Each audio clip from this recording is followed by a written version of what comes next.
প্রিয় ছাত্রছাত্রী, যারা ক্যালকাটা ইউনিভার্সিটিতে সেমিস্টার 4-এ পড়ছো, এমডিসি কোর্সে অর্থাৎ জেনারেল কোর্সে বা 3 বছরের সিলেবাসে সোশিওলজি সাবজেক্টটি তোমরা মেন সাবজেক্ট হিসেবে রেখেছো অর্থাৎ CC4। কারণ তোমাদের সোশিওলজি এবারে কিন্তু দুটো পেপার পড়তে হবে, CC4 এবং CC5। তা এই ভিডিওটি তোমাদের জন্য খুবই গুরুত্বপূর্ণ। CC4 এর কোন কোন প্রশ্নগুলো পরীক্ষায় আসার সম্ভাবনা 100%, সেইগুলো আলোচনা করব। মেথডস অফ সোশিওলজিক্যাল ইনকোয়ারি চ্যাপ্টারের নাম, সাজেশন 2025। প্রথম ইউনিট, প্রতিটি ইউনিট থেকে আমি 15 মার্কের এবং 5 মার্কের প্রশ্নগুলো আলোচনা করব। তোমরা জানো তোমাদের 15 মার্কের 3টি প্রশ্ন এবং 5 মার্কের 6টি প্রশ্ন, এই হলো মোট 75 নম্বরের পরীক্ষা। যারা আমার চ্যানেলে নতুন তারা চ্যানেলটি সাবস্ক্রাইব করে পাশের বেল আইকনটি ক্লিক করে রেখো। নতুন কোনো ভিডিও আপলোড করলে সবার আগে নোটিফিকেশন তুমি পেয়ে যাবে। এবারে unit 1, the logic of social research. 15 নম্বরের জন্য যে প্রশ্নগুলো এই ইউনিট থেকে তৈরি করবে সেগুলো প্রথমে আলোচনা করছি। বাংলা এবং ইংলিশ দুটো ভার্সনেই প্রশ্ন তৈরি করা হয়েছে তোমাদের সুবিধার জন্য। দেখে নাও, একটি বাংলা একটি ইংরেজি। প্রথম প্রশ্ন 15 মার্কের জন্য, সামাজিক গবেষণায় বৈজ্ঞানিক পদ্ধতির গুরুত্ব আলোচনা করো। Discuss the importance of the scientific research. 2 প্রশ্ন, অনুসন্ধানমূলক গবেষণা বলতে কি বোঝো, এর বৈশিষ্ট্য আলোচনা করো। What do you mean by exploratory research? Discuss the characteristics of exploratory research. এবার 3 দাগ, সামাজিক গবেষণায় বস্তুনিষ্ঠতার ভূমিকা আলোচনা করো। Discuss the role of objectivity in social research. এবার চলে আসব ইউনিট 1-এর 4 দাগের প্রশ্ন, তত্ত্ব কি? তত্ত্ব ও গবেষণার মধ্যে সম্পর্ক নির্দেশ করো। What is theory? Write the relation between theory and research. Unit 1 থেকে 5 মার্কের জন্য যে প্রশ্নগুলো তোমরা তৈরি করবে, প্রথম প্রশ্ন, গবেষণার ধাপ সমূহ কি কি? What are the steps of research. 2 দাগ, গবেষণার ক্ষেত্রে প্রশ্ন তৈরির গুরুত্বপূর্ণ নীতিগুলি আলোচনা করো। Discuss important principles of question formulation in research. এবার 3 দাগ, সামাজিক গবেষণার উদ্দেশ্যগুলি আলোচনা করো। Discuss the objectives of social research.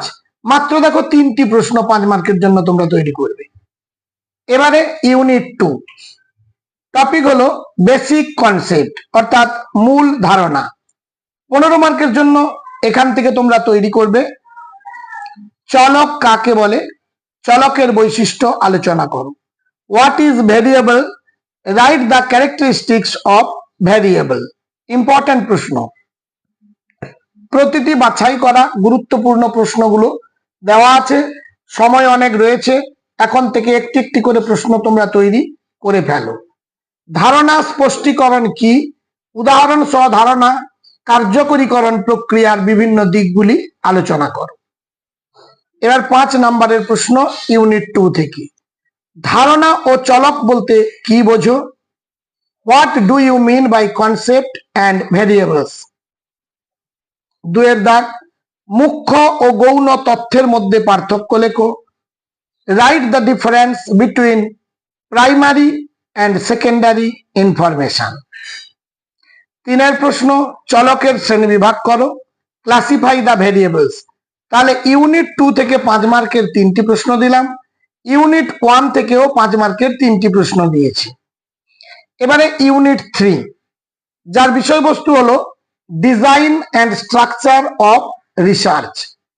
15 মার্কের জন্য যে প্রশ্ন তৈরি করবে, দেখে নাও।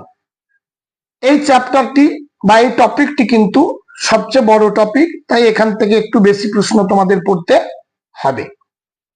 1 দাগ, সামাজিক গবেষণায় প্রত্যক্ষবাদী পদ্ধতি সম্বন্ধে আলোচনা করো। Discuss the positivist method in social research. খুব ইম্পর্টেন্ট প্রশ্ন। 2 দাগ, গবেষণা নকশা কি? গবেষণা নকশার বিভিন্ন প্রকারগুলি আলোচনা করো। What is research design? Discuss the types of different research design. পরের প্রশ্ন, ক্ষেত্র গবেষণা বলতে কি বোঝো? ক্ষেত্র গবেষণার কৌশলগুলি আলোচনা করো। What is meant by field research? Discuss field research techniques. 4 দাগের প্রশ্ন, সামাজিক গবেষণায় পরিমাণগত ও গুণগত গবেষণার মধ্যে পার্থক্য নির্ণয় করো। Identify the difference between quantitative and qualitative research in social research. প্রশ্নটি ভেরি ভেরি ইম্পর্টেন্ট 4 দাগে। এরপর 5 প্রশ্ন, গবেষণামূলক নকশা গবেষণা কাকে নিরীক্ষামূলক গবেষণা কাকে বলে? এর সাধারণ উপাদানগুলি আলোচনা করো। What is experimental research? Discuss the common elements of experimental research. Important প্রশ্ন। 6 দাগের প্রশ্ন, নমুনায়নের উপযোগিতা কি? সম্ভাবনা নির্ভর নমুনায়নের ধরনগুলি আলোচনা করো। What is the usefulness of sampling? Discuss the types of probability sampling. এরপর পরের প্রশ্ন 5 মার্কের জন্য, ইউনিট 3 থেকে। 1 দাগ, খুব অর্থাৎ এসেই গেছে ধরে নিতে পারো 1 দাগের প্রশ্নটি একটি 5 মার্কের। সমগ্রক ও নমুনার মধ্যে পার্থক্য কি? Right the difference between population and a sample. 2 দাগ, বর্ণনামূলক গবেষণা কি? What is descriptive research? 3 দাগ, গুণবাচক গবেষণার গুরুত্ব কি? What is the importance of qualitative research? 4 দাগ, সামাজিক গবেষণায় ব্যাখ্যামূলক পদ্ধতি বলতে কি বোঝো? What is meant by explanatory method in social research? 5 দাগ, সাক্ষাৎকারের সঠিক কৌশলগুলি আলোচনা করো। Discuss proper interview techniques. 6 দাগ, সুবিন্যস্ত নমুনায়ন কি? What is systematic sampling? এবং সঙ্গে একটি দেখে নেবে, what is cluster sampling? Bangla হলো গুচ্ছ নমুনায়ন কি? 7 দাগ, সামাজিক গবেষণায় নমুনা চয়ন কেন করা হয়? Why is sampling used in social research? পরের প্রশ্ন, সম্ভাবনা অনির্ভর নমুনা চয়ন কি? What is probability sampling? 9 দাগ, জরিপ পদ্ধতি ও পর্যবেক্ষণ পদ্ধতির মধ্যে পার্থক্য লেখো। Write the difference between survey and observation method. পরের দাগ, সাক্ষাৎকার ও প্রশ্নাবলীর মধ্যে তুলনা করো। Compare between interviews and questionnaires. পরের দাগ, সম্ভাবনা ও নিঃসম্ভাবনা নমুনায়নের পার্থক্য লেখো। Write the difference between probability and non probability sampling. এবার ইউনিট 4, এথিক্স ইন রিসার্চ অর্থাৎ গবেষণার নীতি। এখান থেকে 15 মার্কের 2টি প্রশ্ন তৈরি করবে। প্রথম প্রশ্ন, গবেষণায় অংশগ্রহণকারীর সম্মতির গুরুত্ব আলোচনা করো। Discuss the importance of participant consent in research. 2 দাগ, গবেষণায় নৈতিকতার গুরুত্ব আলোচনা করো। ভেরি ভেরি ইম্পর্টেন্ট প্রশ্ন। Discuss the importance of ethics in research. এবং ইউনিট 4 থেকে 5 মার্কের জন্য মাত্র 3টি প্রশ্ন। প্রথম প্রশ্ন, গবেষণায় সামাজিক দায়িত্বের ভূমিকা কি? What is the role of social responsibility in research? 2 দাগ, গবেষণায় গোপনীয়তার নীতি সম্পর্কে লেখো। Write about the principle of confidentiality in research. Last প্রশ্ন, গবেষণায় প্রতারণা এড়ানোর উপায় কি কি? What are the ways to avoid cheating in research? প্রতিটি বাছাই করা গুরুত্বপূর্ণ প্রশ্ন তোমরা